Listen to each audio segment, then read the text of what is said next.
Hey psychotherapists, and welcome back to another video. Before we start today's video, I want you all to take 10 deep breaths in and out. Okay, just making sure that you're still here. If you didn't do that, now is a good time to actually leave because this video is not for you.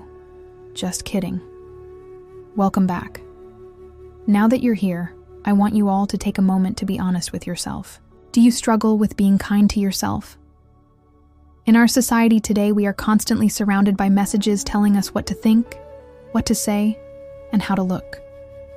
Because of this, it can be difficult to love ourselves for who we are and to treat ourselves the way we would want to be treated. After all, we're all human and we're bound to make mistakes.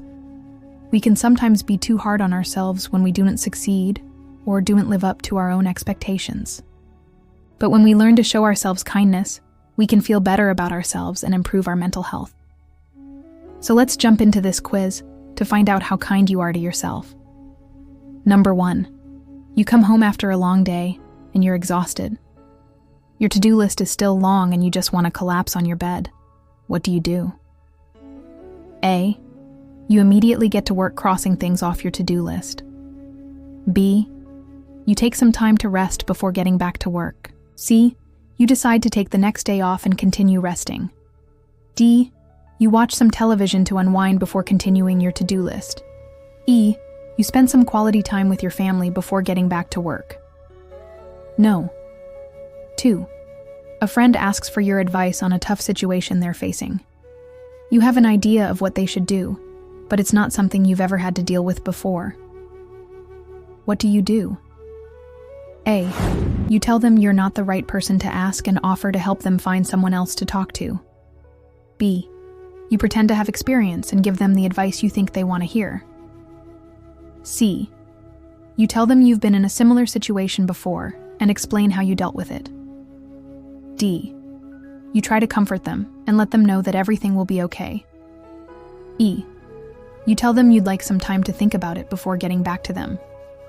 No. 3, you've been working on an important project for weeks and you finally finish it. What do you do? A, you immediately start thinking about your next project. B, you celebrate your accomplishment and take some time to enjoy yourself. C, you show your work to others and ask for their opinions. D, you ruminate about all the mistakes you made throughout the project. E, you post about your accomplishments online. No. 4, you invite your friends over for dinner. They arrive and they're all wearing nice clothes while you're still in your sweatpants from earlier in the day. What do you do? A, you go to change into something nicer. B, you think to yourself that they all look nice while you're uncomfortable. C, you tell them you're not dressed up because you weren't expecting them so soon. D, you make a joke about it and continue hanging out. E, you feel upset because you think they did it on purpose to make you feel bad. Number 5, you receive an email from a potential new client. They're asking for your availability and rates. What do you do? A, you respond right away with your rates and availability. B, you check your schedule and then get back to them when you have an answer. C, you think about how you can raise your prices to attract a higher quality of client. D, you ignore it until later in the week. E, you respond right away and offer to work with them for free. No. 6, you receive an invitation to a party, but you decline because you don't feel like going. What do you do? A, you make up an excuse for why you can't go. B, you don't put much thought into it and move on. C, you feel guilty for not going and think you should have made plans.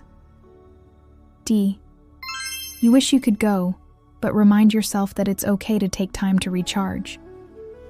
E, you feel left out and upset that they didn't invite you. No. 7, you see a homeless person on the street and you have some spare change in your pocket. What do you do? A, you give them some money and continue walking.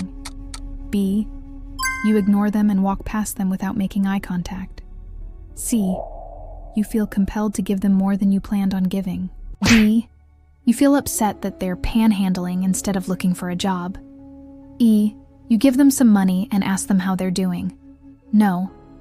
8. You get a phone call from an unknown number. You answer, and it's a telemarketer. What do you do? A. You politely tell them that you're not interested and hang up. B. You yell at them and tell them not to call again. C. You ask them where they got your number and then hang up. D. You ignore them and slowly hang up the phone. E. You tell them you're interested and ask them to send you more information. Number 9. You want to eat healthier, but you're at a fast food restaurant. What do? A. You order something healthy. B. You order whatever you want without feeling guilty. C. You think about how unhealthy fast food is and then leave without ordering anything. D. You order something that you'll feel better eating than other options. E. You feel overwhelmed and upset that you can't figure out what you want to eat. Number 10. You notice a small stain on your friend's new shirt. What do? A. You immediately tell them. B. You think to yourself that they won't notice. C. You feel compelled to offer to pay for their shirt. D. You think about how embarrassing it must be for them. E. You don't say anything, but you point it out to someone else.